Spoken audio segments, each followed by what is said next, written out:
Episode 2.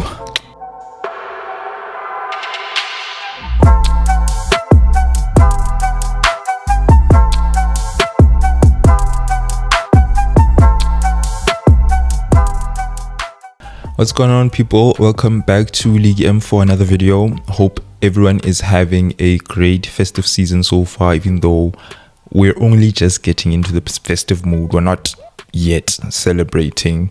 Some of us are still working. Some of us are still going to be attending year-end functions one weekend, going back to work on Monday. But for all you who are resting, happy holidays. Welcome back to another episode of Blues Unfiltered. This is my holiday series where I just talk about anything, really. My opinions on everything. Anything raw, unfiltered, unedited, well, maybe slightly edited. And today's topic is Mauricio Pochettino's time at Chelsea. It's really crazy. It feels like such a long time ago when Pochettino was in charge of the team, and the way the events of this season are currently like contrasting how things happened last season. You know, this season we look more stable, less chaotic, whereas the previous season it was the opposite. And you can maybe say that it was bound to be like this even then, from then, because of multiple factors. Given the fact that some of these players are coming in for the first time, meeting the team, getting used to the team, and now that we are here, they've had a full season together, you starting to see more cohesion within the team.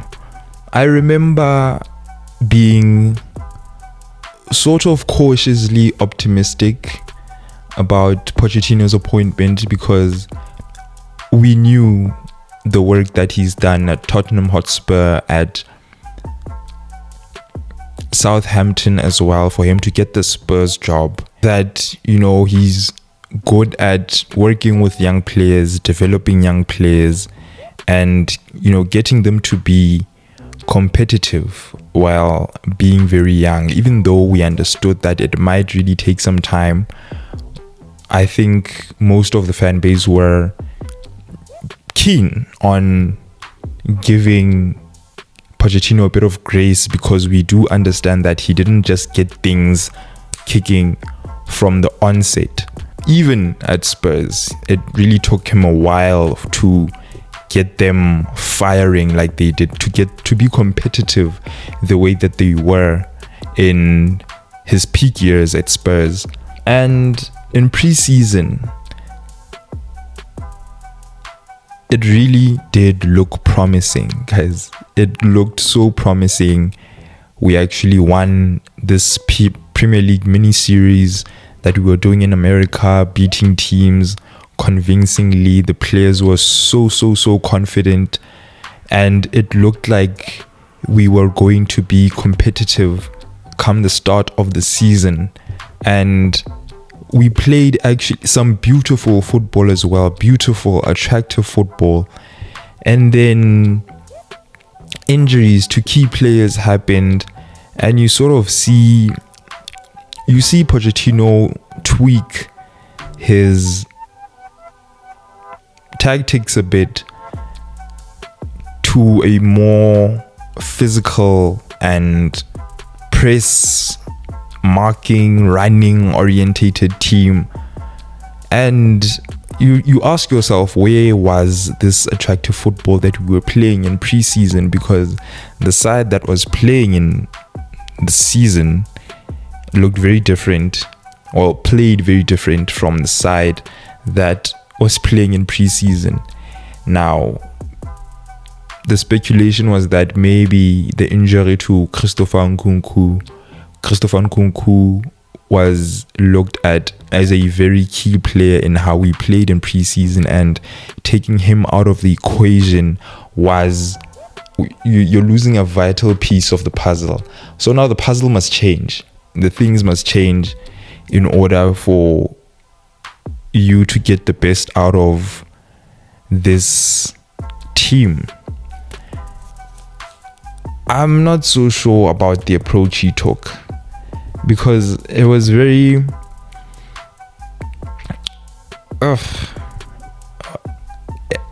it wasn't the one for the most part.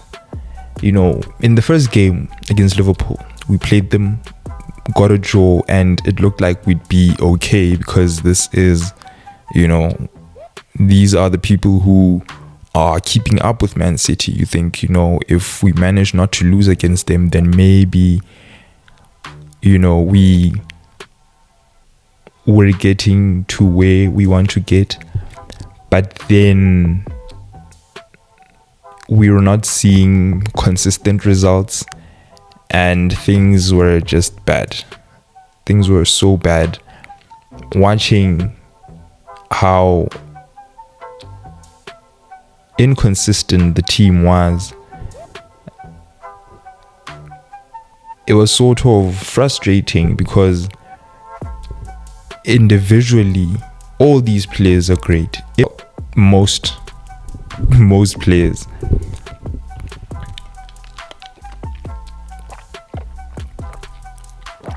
And given the fact that the style of play that Poch was implementing sort of benefited our more physical players, really brought the best out of the likes of Conor Gallagher, and it reflecting, because at some point he was our best player, he was putting in the best performances for the team, but there was a limit to those performances. And now you're watching the team. 1 week we're either dropping points or losing against a small-ish team, or an inferior side, if you will.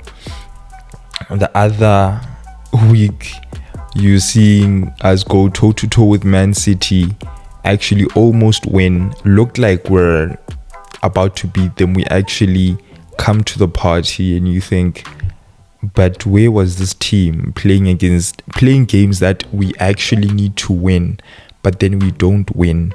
That was some of the most frustrating things about Poch's tenure. That, and managerially, tactically, he looked very much inept.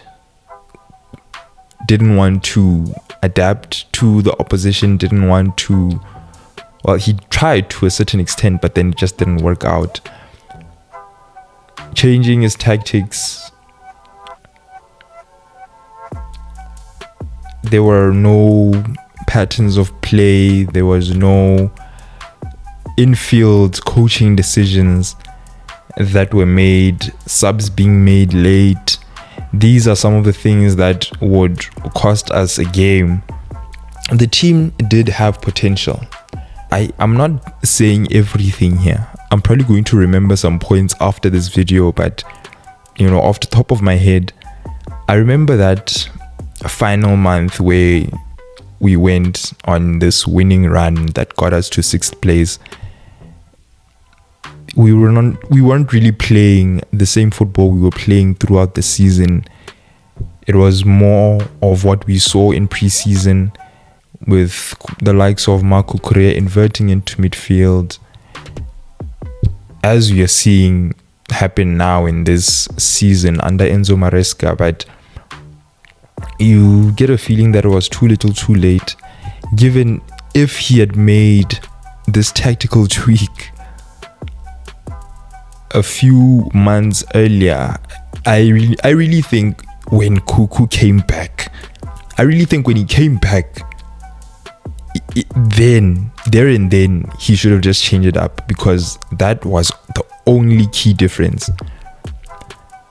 You think that you come to the conclusion that this side actually has the potential to reach top 4, but then things were just not done the way, man. We got the 6th place finish.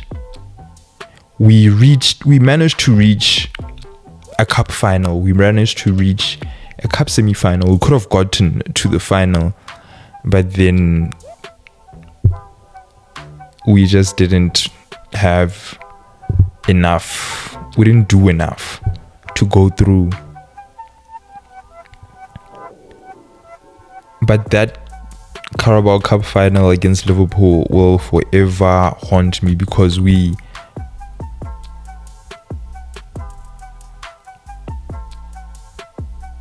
it was there. We did have the opportunities. He was not at fault for that game. I really think it was on the players, but we had opportunities to get the lead. We had opportunities to score and win the game, but we just didn't convert. That was a big problem as well. Not converting the chances that we're creating. The volume of chances was not the problem at times. Most of the time, we didn't do enough. We didn't create enough. The players were not finding enough solutions on the pitch. The coach was also not providing solutions either at all or in time. And yeah, that was a roller coaster ride of a season. And it's something that I hope and pray does not befall my club again, because I cannot really stand the heartache. It was a relatively okay season, but the fact that it could have been better, and we know that it could have been better, it didn't really matter that most of the players were new, coming into the team, getting used to the team, because when they got on the pitch, you could see here and there that, flashes of brilliance. Cole Palmer in particular, that was a generational carry job. Now that I think about it, whatever happens in this man's career, he will be remembered for that. Like, if he dies tomorrow, he will be remembered for that previous season. 42 GA. And constantly being an influence on the game, being the driving force in the team, being our match winner. No, man, kudos to him. We can't thank Man City enough, honestly. But yeah, Poch, hey. Yeah, it was, when all was said and done, I was willing to see what would happen in the second season, because the final games of the season showed that, okay, maybe he can kick on now, maybe he can build from there, because we got the 6th place finish. It could have been better if things were implemented sooner, but 6th place, it's better than 12th. Let's just get that one right. But then again, you think about what was happening throughout the entirety of the season. We didn't look a good team, and he was the main factor in that. And for that reason, I don't think that's the reason he got sacked. I think they understood when he was appointed initially. He was on a short contract. I think it was just for him it was just a stopgap, just to take us through to the next season until they get the guy that they really wanted. And that's just it, honestly. But yeah, man, I pray I never lived through that again. But anyway, guys, that is it for this video. You guys let me know your thoughts in the comment sections below. What do you think of Pochettino's tenure? at Chelsea. Let's talk about it. I want your opinions now. Let's talk. This is going to be the series for this holiday. If there are any other topics you would like me to cover, let me know in the comment sections below as well. Please do not forget, if you're new, to like, share and subscribe. Thank you very much for watching. I will see you on the next one. Keep it M.